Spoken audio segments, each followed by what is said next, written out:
The cameras were pointed toward applause and handshakes, but that wasn't the moment people remembered. It was the moment Prince William quietly stepped away. No statement. No explanation. Just a brief exchange, a changed expression, and an exit that instantly sparked questions across royal circles. Before we go deeper into what this really means for the royal family, make sure to subscribe so you don't miss a single update. The event itself had begun exactly as expected. Measured, polished, controlled down to the smallest detail. Another carefully managed appearance designed to reinforce continuity, service, and stability at a time when public attention around the monarchy remained unusually intense. Guests arrived with familiar expectations. Supporters gathered for the cause itself. Conversations stayed focused on charity, community work, and public duty.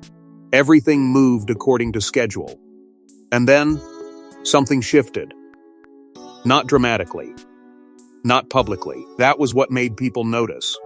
According to observers present and later reports circulating through royal correspondence, Prince William appeared fully engaged at first, moving through conversations with the calm discipline that has become increasingly associated with his public role. There were smiles, brief exchanges, the practiced rhythm of someone who understands that every appearance now carries more weight than it once did. But midway through the engagement, attention briefly drifted away from the event itself. Accounts vary on what happened next. Some reports suggest a member of staff approached quietly and delivered information directly. Others describe it as less immediate, a short interruption, a subtle pause, followed by a private exchange away from public view. No official explanation emerged. No public statement followed. Yet multiple observers describe noticing a visible shift. Not panic, not alarm, something quieter, something harder to interpret. Those who follow royal appearances closely often point out that departures happen all the time. Schedules change, meetings move, priorities shift. But this did not feel routine to those watching. Because William didn't simply leave, he withdrew. Witnesses later noted that staff positioning appeared to change in ways that felt deliberate rather than logistical. Conversations ended earlier than expected. Movement became tighter. Public interaction shortened. Nothing outwardly unusual happened, and somehow that made it feel more unusual. Then came the moment that would begin circulating almost immediately. Prince William exited. No announcement. No explanation. No visible urgency. And somehow, that absence of explanation became the story. Within minutes, speculation moved faster than facts. Was it connected to scheduling? Family responsibilities? Private matters? Official business? As always with the monarchy, silence became its own language. The palace, as expected, offered no immediate clarification, no correction, no confirmation.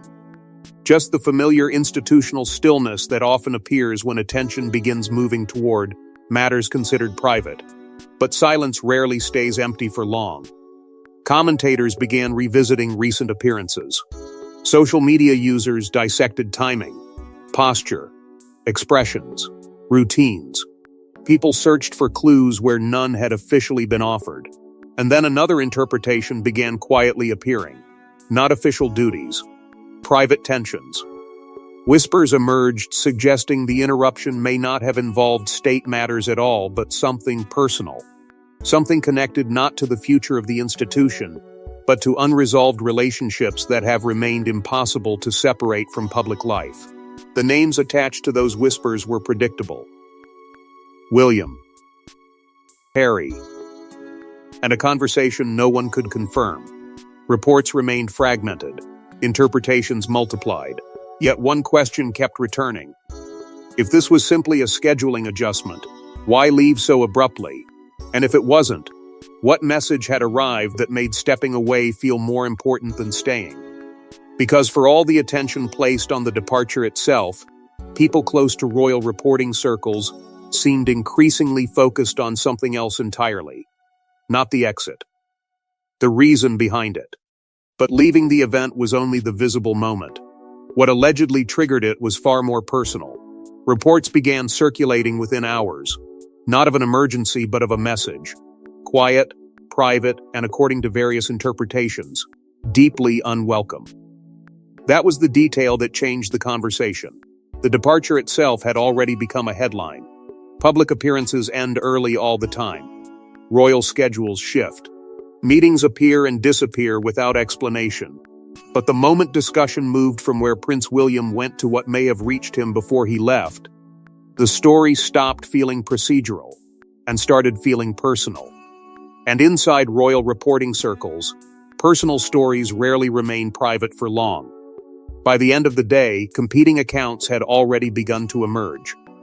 None officially confirmed. None publicly acknowledged. Yet enough fragments appeared at once to create something harder to ignore: a narrative. According to various reports and interpretations circulating across commentators and royal observers, the information William allegedly received may not have involved official duties at all. Instead, some suggested it related to private communication connected to Prince Harry. That distinction mattered, because institutional matters follow process.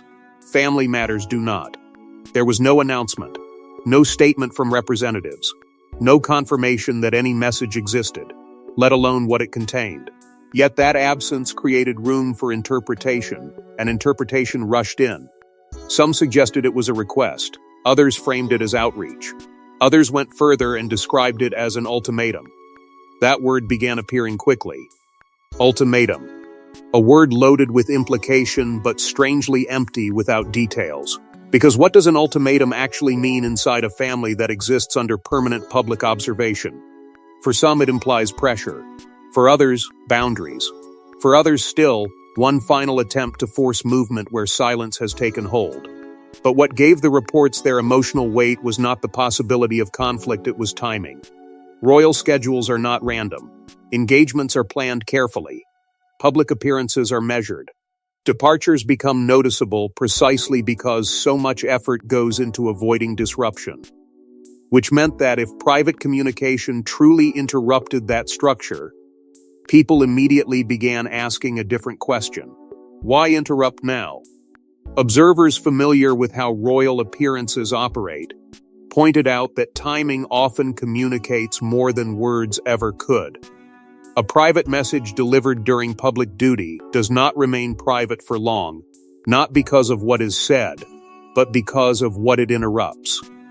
And that interruption became the center of attention, not because anyone knew the contents, but because people began imagining the emotional cost behind receiving it.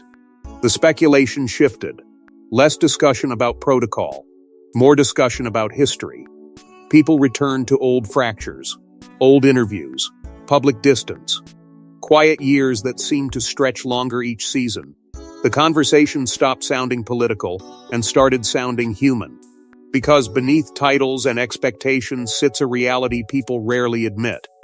Families do not stop being families simply because they become institutions. And if reports were even partially accurate, then this was not about negotiations, leverage, or public positioning. It was about unresolved relationships arriving at an inconvenient moment. Some commentators suggested the alleged communication represented frustration. Others suggested closure. Others believed the symbolism mattered more than the content itself. Because perhaps an ultimatum is not always a demand. Sometimes it is simply another way of saying, choose. Choose the past or the future. Choose repair or distance. Choose conversation or silence. No one publicly confirmed any of it. But as speculation intensified, another question quietly began pushing past all the others. Not what the message said, not whether it existed, but why it appeared at this exact moment. If the message mattered this much, the real question became, why now? Some stories never truly end inside royal life, they simply disappear from public view until something pulls them back into the light. That was the feeling beginning to surround the speculation now, not urgency, not scandal, but recognition. Because the moment reports connected the alleged private communication to Harry, the conversation stopped being about a single day and became about years. Years of distance, years of interpretation, years of public moments carrying private consequences. And that is what makes stories like this feel larger than they are. Almost nobody believed one message alone could cause such attention. People believed something else, that whatever had happened carried the weight of everything that had happened before. The public history between William and Harry has unfolded in fragments, not as one dramatic break, but as a gradual shift people tried to explain in real time. Appearances changed. Language changed. Expectations changed. And eventually, even silence began to change. At first, many assumed distance would be temporary. That time would settle things. That family history would prove stronger than public pressure.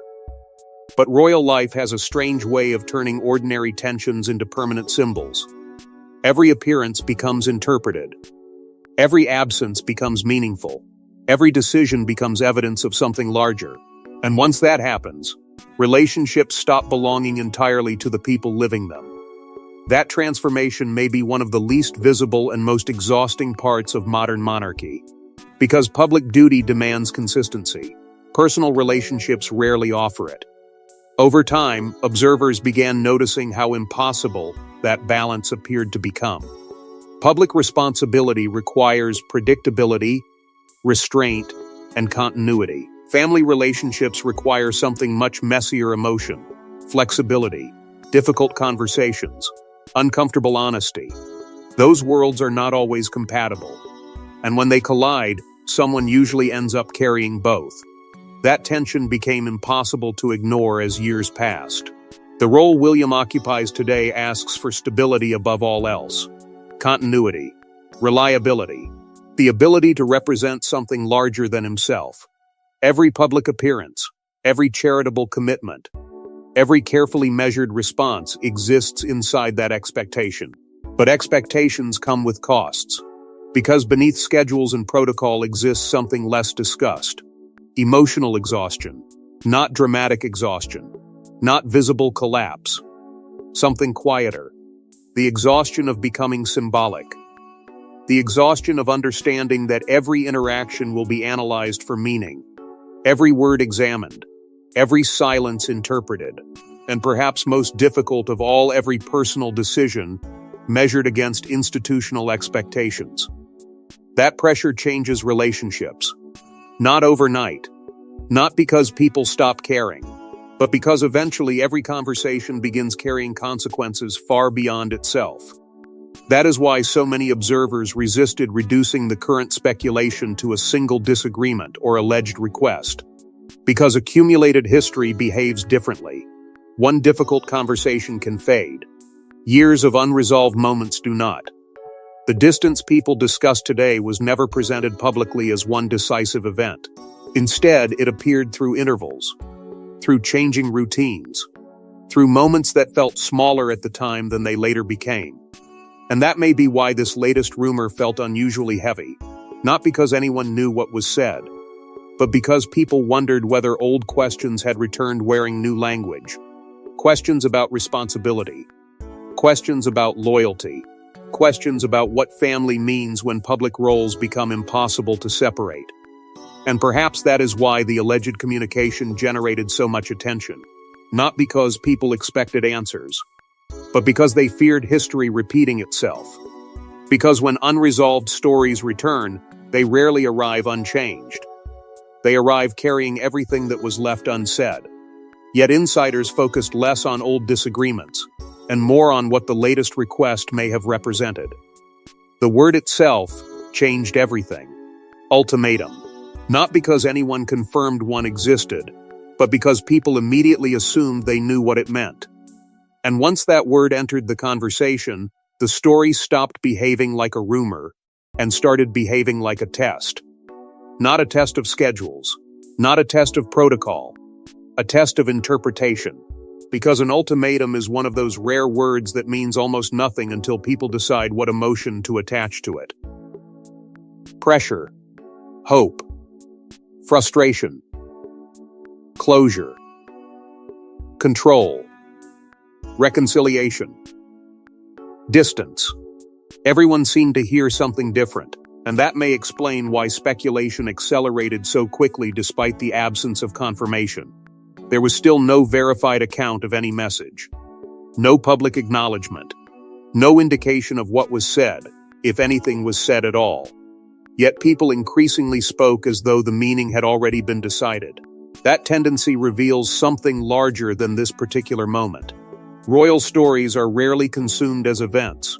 They are consumed as symbols. So when people heard the word ultimatum, many did not imagine logistics or practical discussion, they imagined emotional stakes. Some interpretations quietly suggested reconciliation, not dramatic reconciliation, not public appearances or headlines, something simpler. A request to reopen communication, a suggestion that enough time had passed and that silence itself had become its own burden. Seen through that lens, the alleged message became less confrontational and more vulnerable. Not answer now, but perhaps. How much longer can this continue? Others interpreted the same idea completely differently. They viewed the rumored communication as an attempt to define terms, boundaries, expectations, decisions that could no longer remain unresolved indefinitely. And that interpretation carried a different emotional weight, because boundaries inside ordinary families are difficult. Inside public families, they become narratives. Every private effort to create distance gets translated into conflict. Every attempt at reconnection becomes analyzed for motive. Every silence becomes interpreted as strategy. That pressure does not fall equally. On one side sits expectation. On the other sits interpretation. And somewhere in the middle are people who may simply be trying to protect parts of life that no longer feel private.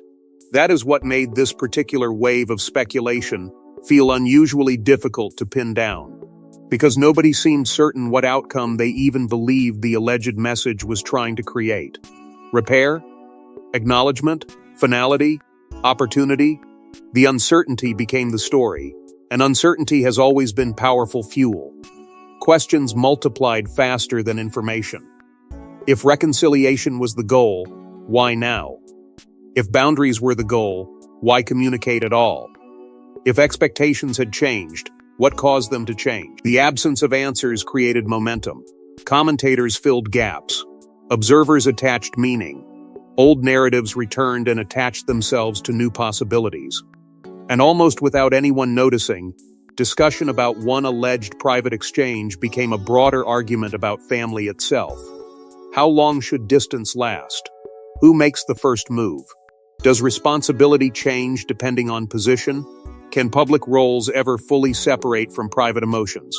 None of those questions had clear answers, and perhaps that was the uncomfortable truth beneath all of it.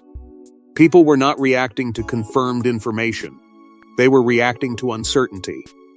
Because uncertainty invites projection, and projection turns ambiguity into headlines. By that point, the alleged message had become larger than whatever may or may not have happened. It became symbolic, not of conflict, but of possibility. Because sometimes people are less interested in knowing what was said and more interested in what they hope it meant. But if the message mattered privately, the public response mattered even more. Royal silence is rarely empty. Sometimes it is strategy. Sometimes it is protection. Sometimes it is both. And once speculation reached that point, attention shifted again. People stopped asking what had happened. They started asking why nobody was responding. That question appears simple on the surface, but inside royal life it carries unusual weight, because silence inside institutions is rarely accidental, especially inside one built on continuity, caution, and the understanding that public reactions often outlive the events that created them. The expectation outside the palace has changed over time. Today, people expect immediacy, clarifications, statements, corrections delivered within hours. Silence now feels unusual because public culture treats absence as uncertainty. But monarchy has always operated differently. Historically, restraint has often been treated as communication. Respond too quickly, and you validate speculation. Respond too strongly, and you extend the story. Respond emotionally, and you risk creating a larger narrative than the original event ever deserved. So when questions began multiplying around William's departure, and the rumored communication behind it. There was no immediate attempt to settle the conversation. No denial, no confirmation, no carefully crafted explanation, just continued movement. And that, for many observers, became its own message. People often imagine royal communication as speeches and announcements. In reality, it is frequently built around omission. What gets acknowledged? What gets ignored? What remains untouched? Because once something enters public discussion, institutions face a difficult choice. Address it and increase its importance. Ignore it and allow interpretation. Neither option guarantees control. That pressure does not fall on public figures alone. It extends through staff, schedules, advisors, and every layer of coordination surrounding official life. When moments of speculation emerge, discipline becomes invisible but intense. Not dramatic secrecy. Consistency. Schedules continue. Appearances continue. Conversations remain unchanged. The machinery keeps moving. That continuity serves a purpose. Because institutions are often designed to communicate stability before clarity. And stability can look strange from the outside. Observers noted that public responsibilities continued without visible disruption. Engagements remained scheduled. Public language stayed measured. There were no visible signs that anything extraordinary had happened, which only deepened curiosity. Because people tend to assume that visible calm means visible certainty. But those are not the same thing. Public calm can coexist with private complexity. That possibility became impossible to ignore. Commentators debated whether silence reflected confidence or caution. Some interpreted restraint as discipline. Others interpreted it as avoidance. Some believed the absence of clarification protected private family matters. Others believed it invited unnecessary speculation. Neither interpretation could be proven, and that uncertainty became increasingly difficult to separate from the story itself. Because once people stop receiving information, they begin creating it. Expressions become evidence. Timing becomes evidence. Routine becomes evidence. Silence becomes evidence. The longer questions remain unanswered, the more meaning gets attached to ordinary decisions. That may be the strangest consequence of modern royal life. Doing nothing no longer appears neutral. Saying nothing no longer feels silent. And perhaps that explains why the reaction surrounding this moment continued expanding long after the departure itself ended, not because new information appeared, but because none did, which left space. And space has always been where public imagination works hardest. Inside the palace, silence may have represented caution, protection, or simply the refusal to perform private matters publicly. Outside the palace, however, the absence of answers created its own story. Within hours, every detail became evidence. Expressions, schedules, departures, even pauses measured frame by frame. That was the moment the story stopped belonging to the event and started belonging to everyone watching it. Because once official silence settled in, something predictable happened. People filled the space, not with answers, with interpretations. The departure was replayed. Timelines were compared. Public calendars were reviewed. Commentators revisited previous appearances and searched for patterns. Conversations multiplied across platforms until the original moment began expanding into something larger than itself. And suddenly, ordinary details no longer looked ordinary. A shortened interaction became meaningful. A delayed appearance became meaningful. A change in timing became meaningful. People started treating fragments like puzzle pieces, not because they had certainty, because uncertainty invites participation. That is one of the defining realities of modern royal life. The monarchy no longer exists only through ceremonies, statements, and official appearances. It exists through commentary, reaction, interpretation, and endless public reconstruction. Events happen. Narratives happen faster. Within hours, countless versions of the same moment began competing for attention. Some framed the departure as emotional. Others framed it as strategic. Some insisted it reflected private family strain. Others argued people were projecting meaning onto ordinary scheduling changes. Each interpretation gathered support. Each interpretation generated confidence. And confidence, online, often arrives long before confirmation. That cycle moved quickly. Observation became theory. Theory became discussion. Discussion became assumed context. Eventually, people stopped asking whether something had happened and began debating what they believed had happened. That shift matters. Because observation and confirmation are not the same thing. Watching someone leave is observation. Assigning emotional meaning to the departure is interpretation. But those lines rarely remain clear once public attention takes hold, especially when the subject involves royal family dynamics. Because fascination with the monarchy has never been purely institutional. People do not watch only for tradition. They watch for relationships, for tension, for reconciliation, for signs that titles and expectations have not erased ordinary human emotions. That emotional investment changes everything. People feel they know these stories. They remember old moments, old interviews, old appearances. They carry years of context into every new event. So when something unexpected happens, reactions become immediate not because audiences possess hidden information, but because they already possess emotional memory. And emotional memory is powerful. It notices patterns. It expects continuation. It looks for meaning even when meaning has not been offered. That creates a strange environment around modern monarchy. Visibility increases.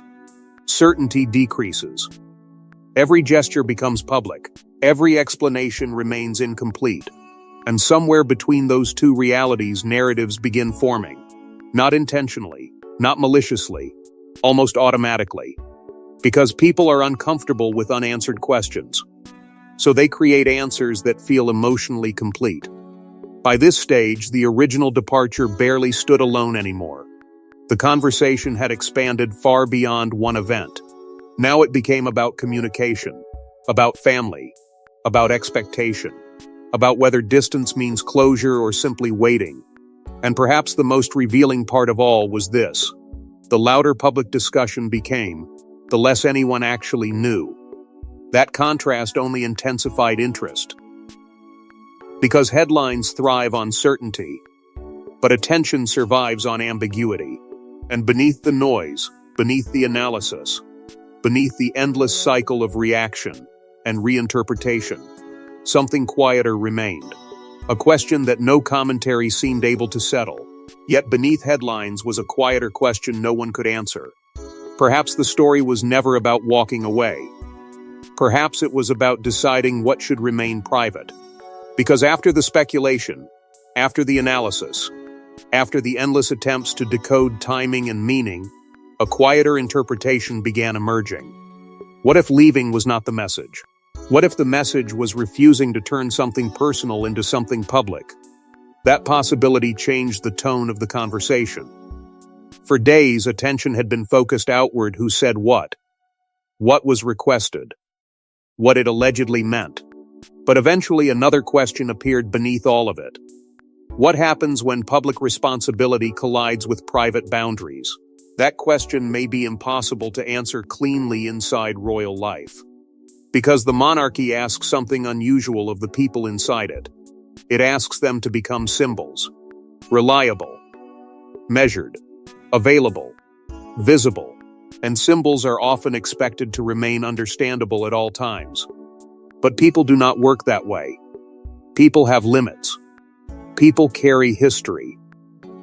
People sometimes choose silence not because they have nothing to say, but because they no longer want certain parts of themselves interpreted publicly.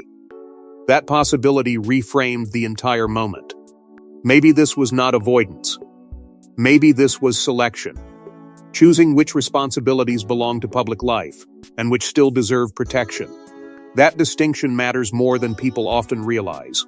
Public duty creates expectations that can feel endless. Continue showing up, continue responding, continue representing stability regardless of circumstance. And in many ways, that expectation is part of the role. But family exists under different rules. Family asks for things institutions cannot schedule.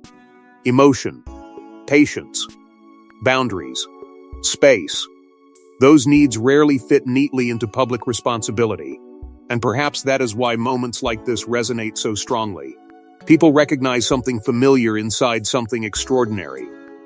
Because beneath titles, there is still a version of an experience many understand, trying to carry obligations while protecting relationships, trying to stay steady without becoming distant, trying to remain available without giving away everything. That balance is difficult in ordinary life. Inside monarchy, it becomes magnified. The pressure to maintain continuity adds another layer. Stability is not treated as a preference, it becomes part of the role itself. Every appearance communicates something. Every absence communicates something. Every reaction risks becoming precedent. That creates a strange burden.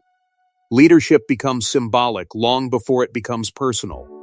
And symbolism can be exhausting, because symbolic leadership often rewards restraint more than expression.